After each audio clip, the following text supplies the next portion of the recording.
Sur ce plateau, un deuxième invité, il s'appelle Maître Dominique Kamwandou, coordinateur du programme Justice internationale de Avocats sans frontières en République démocratique du Congo. Bonsoir, maître. Bonsoir, monsieur Jacques. Alors, l'actualité, c'est autour, le verdict dans le procès Yalisika à l'Équateur a été rendu le 14 décembre. La Cour militaire de Mbandaka a condamné le commissaire supérieur Jean-Jacques Koyo, un autre policier et 3 militaires, mais l'avocat sans frontières n'est pas totalement d'accord avec ce verdict. Qu'est-ce que vous reprochez à la Cour militaire de Mbandaka? Merci beaucoup, monsieur Jacques.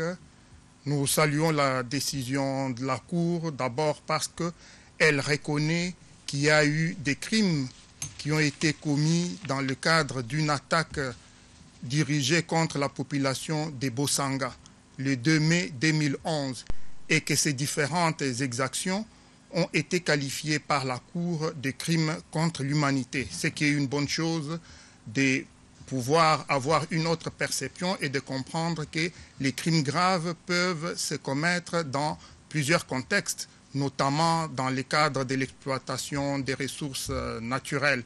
Mais lorsque nous analysons de près les choses, nous pensons que la décision de la Cour n'est pas arrivée à établir clairement toutes les responsabilités dans le cadre de cette attaque. Donc vous vouliez que la Cour puisse citer nommément Siforko comme ayant été aussi faisant partie de tortionnaires de la population, si je peux parler en ces termes.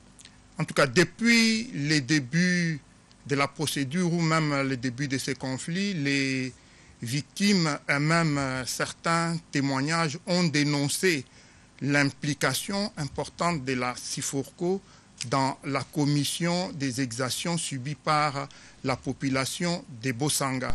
Et c'est ainsi qu'on attendait de la Cour qu'elle puisse établir toutes les responsabilités quant à ce. À titre illustratif, pour sa défense, la Siforko a soutenu qu'elle avait réparé les dommages subis par les populations dont les biens ont été détruits et qu'elle avait même procédé aux biens de remplacement. Ce qui veut dire qu'en procédant aux biens de remplacement, en réparant un dommage, en signant un protocole d'accord transactionnel, la Siforko a en quelque sorte reconnu sa responsabilité. Et même dans la décision, le juge ou la Cour n'a pas retenu la responsabilité de la Siforko quant à ceux en précisant que les dommages dont les victimes prétendent avoir subi a déjà été réparé en son temps par la Siforko. Mais si la Siforko a procédé à la réparation en donnant des biens, des remplacements, mais la décision de la Cour établit clairement qu'il y a eu crime contre l'humanité par acte de torture. Est-ce que l'implication de la Siforko était seulement dans la destruction des biens ou dans l'ensemble de l'attaque? Parce qu'au niveau des actes de torture tels qu'établis par la Cour, l'implication de la Siforko n'est pas démontrée. Alors c'est pourquoi quand la Cour militaire arrive à faire écoper des peines de 2 à 3 ans d'emprisonnement, vous estimez que c'est léger?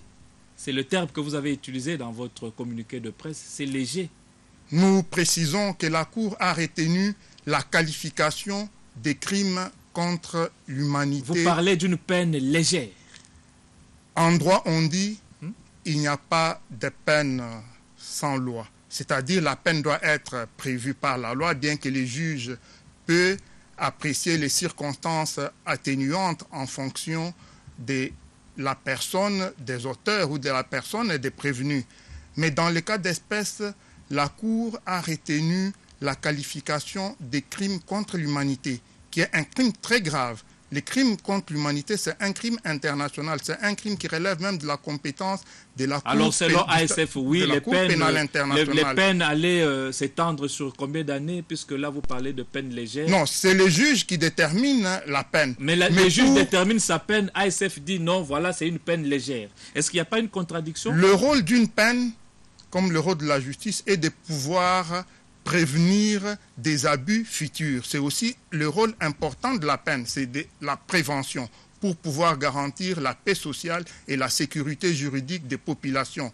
Dès lors qu'une peine ne peut pas permettre à ce que les autres, les potentiels auteurs, tirent des leçons et puissent modeler leur comportement pour respecter la loi et respecter les droits de population, nous pensons que cette peine ne remplit pas son rôle de prévention. Alors, vous êtes un homme de droit, maître, sur ce plateau, 3 ans d'emprisonnement pour un père de famille. Vous estimez que ce n'est pas suffisant pour qu'il comprenne, par exemple, qu'il a mal agi dans une affaire?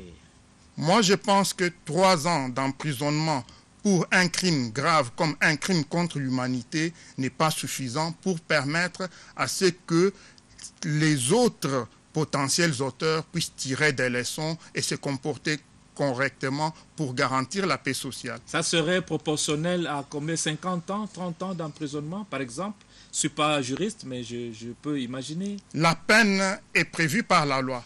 Par exemple, pour l'infraction des tortures, la peine prévue par le droit pénal congolais peut aller jusqu'à 10 ans de servitude pénale. Mais lorsque ces tortures sont qualifiées de crimes contre l'humanité, c'est-à-dire c'est un crime grave, alors la peine doit être proportionnelle en tenant compte de cela, surtout pour permettre à ce que la peine puisse jouer le rôle de dissuasion et de prévention. C'est pourquoi vous, au niveau d'Avocats sans frontières, vous n'hésitez pas à dire que c'est un rendez-vous manqué.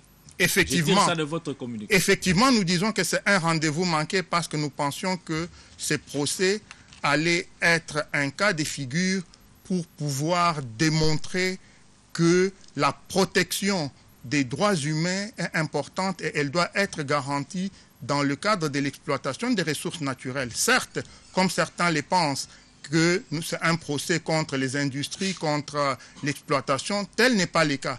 Parce que pour Avocats sans frontières, l'exploitation des ressources naturelles est un facteur de développement. C'est un facteur à encourager parce qu'elle contribue au développement économique, elle contribue à l'amélioration des conditions de vie des populations. Mais cette exploitation doit se faire en plein respect des droits des populations et des communautés. C'est surtout ça, le cheval de bataille d'Avocats sans frontières, de pouvoir garantir les droits des personnes vulnérables. Alors, à l'heure actuelle, qu'est-ce que vous allez faire? Vous allez peut-être inciter le ministère public à interjecter l'appel? Nous pensons que le ministère public est placé devant ses responsabilités parce que la loi lui donne ses prérogatives. Il ne nous appartient pas de le pousser parce que le ministère public lui-même, dans cette affaire, dans son réquisitoire, le ministère public avait requis 10 ans de servitude pénale, 10 ans de prison. Mais on se rend compte que le juge ne l'a pas suivi. Il est de son devoir, en tant que garant de la loi, de pouvoir user de toutes ses prérogatives légales pour faire respecter la loi dans l'intérêt de la bonne administration de la justice. Dans l'entretemps, vous êtes un homme de droit, vous savez que la justice agit librement et les juges, une fois le verdict tombé, il a fait son travail correctement. Est-ce que ce n'est pas quelque part de l'acharnement de ASF par rapport à la cour militaire de Mbandaka? Ce n'est pas un acharnement. Pourquoi vous recherchez toujours la petite bête? Ce n'est pas un acharnement parce que dans le domaine de la lutte contre l'impunité, l'Avocat sans frontières a une longue expérience avec des juridictions militaires. Nous avons accompagné plusieurs centaines ou plusieurs milliers de victimes devant les juridictions militaires, des victimes des crimes graves, des victimes des crimes internationaux. Mais ce que nous voulons, c'est que le droit soit au service des personnes les plus vulnérables, que les droits puissent garantir la paix sociale, que les droits puissent être au service de tout le monde. Et c'est surtout ça que nous recherchons, que les populations vulnérables soient protégées, ils aient une sécurité juridique. Dans ce sens-là, la justice pourra garantir la paix sociale et la protection des populations. Si la justice ne joue pas ce rôle, elle va aggraver les frustrations des populations et cela va nous amener là où on peut deviner. Et vous êtes toujours prêt, Avocats sans frontières, à accompagner toutes ces, ces populations qui sont victimes aujourd'hui, pour qui, selon vous, le droit n'a pas été bien rendu. Vous êtes prêt à les accompagner toujours? Je voudrais préciser que ce n'est pas une affaire d'Avocats sans frontières, c'est une affaire des victimes. Mais Avocats sans frontières, dans son mandat, ne va pas se lasser de pouvoir accompagner des personnes vulnérables qui ont besoin d'appui pour faire valoir leurs droits. Voilà, ces personnes vulnérables, maître, il n'y en a pas que dans l'arrière-pays, même à Kinshasa. Qu'est-ce que vous faites concrètement à Kinshasa, Avocats sans frontières, par rapport à la défense des intérêts des populations? Merci beaucoup, M. Jacques. Je voudrais vous préciser qu'en rapport avec l'assistance aux personnes vulnérables, Avocats sans frontières travaille en étroite collaboration avec le barreau de Kinshasa-Gombe et le barreau de Kinshasa-Matete à travers le bureau de consultation gratuite pour que ces bureaux soient appuyés et que toute personne qui n'est pas à mesure de se payer un avocat puisse avoir un avocat, puisse obtenir une assistance judiciaire de qualité. Et plus particulièrement, toutes ces personnes qui sont abandonnées à la prison centrale de Makala, au CPRK, par manque de moyens, par manque d'appui, grâce à ces programmes d'avocats sans frontières, ils bénéficient de l'accompagnement, de l'assistance judiciaire des avocats de manière gratuite à travers le programme d'avocats sans frontières. Voilà, merci beaucoup, maître Dominique Kamwandou. Je rappelle que vous êtes le coordinateur du programme Justice internationale à Avocats sans frontières de la République démocratique du Congo. Merci beaucoup pour cette intervention en ce qui concerne le procès Yalisika. Merci beaucoup, Jacques. Voilà, mesdames, messieurs, 2 heures de news. La première partie est arrivée à la fin. À 19 h, tout à l'heure, vous allez retrouver Patrick Mpezo Zanetti pour la grande édition du journal télévisé